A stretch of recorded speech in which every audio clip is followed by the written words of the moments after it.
Hello বন্ধুরা, শীতের সকালে সবাই কেমন আছো? আশা করি ভালো আছো। আমিও ভালো আছি। উষা চ্যানেলে তোমাদের সবাইকে স্বাগত। তো আজকে সকালে একটু জলখাবারে ইচ্ছা হলো যে একটু লুচি আর সাদা আলুর তরকারি করি। তো সেই জন্য কড়াইতে প্রথমে একটু তেল দিয়ে দিলাম, সাদা তেল। তারপরে আমি কড়াইতে একটু এটা দিলাম কারি পাতা। কারি পাতা একটু ফোড়ন দিলাম আর দিলাম একটু কালো জিরে। দিয়ে সাদা আলুর তরকারিটা করব। তো এরপরে আমি ছোট্ট ছোট্ট করে কেটে রাখা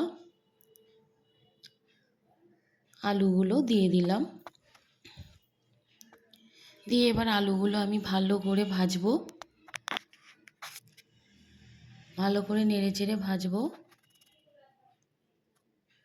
এরপরে একটু আমি নুন দেব আর খুব সামান্যই হলুদ দেব, কারণ তরকারিটা সাদা রাখবো যেহেতু, তাই নুন পরিমাণ মতো দেব আর হলুদটা খুবই সামান্য দেব।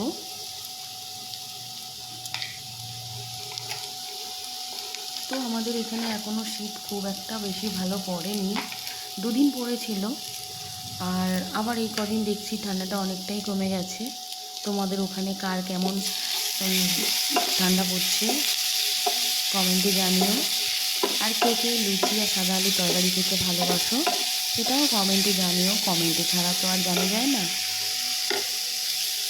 তো এইদিকে আমি আবার গামলাতে একটু ময়দা, আমরা 3 জন খাবো সেই জন্য অল্প করেই নিলাম একটু ময়দা, তার সাথে একটু আটাও মিশিয়ে নেব।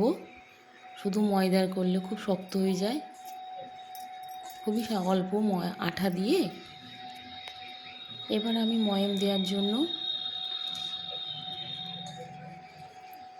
একটু নুন,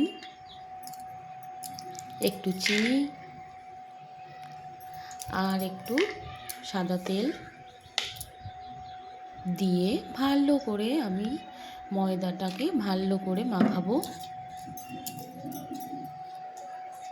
তারপরেই আমি একটু উষ্ণ গরম জল দেব। আমি যখন লুচি করি তখন আমি উষ্ণ গরম জলেই ময়দাটা মাখাই। তাতে কি হয় যে লুচিটা খুব সফট হয়, নরম হয় আর ফোলেও ভালো।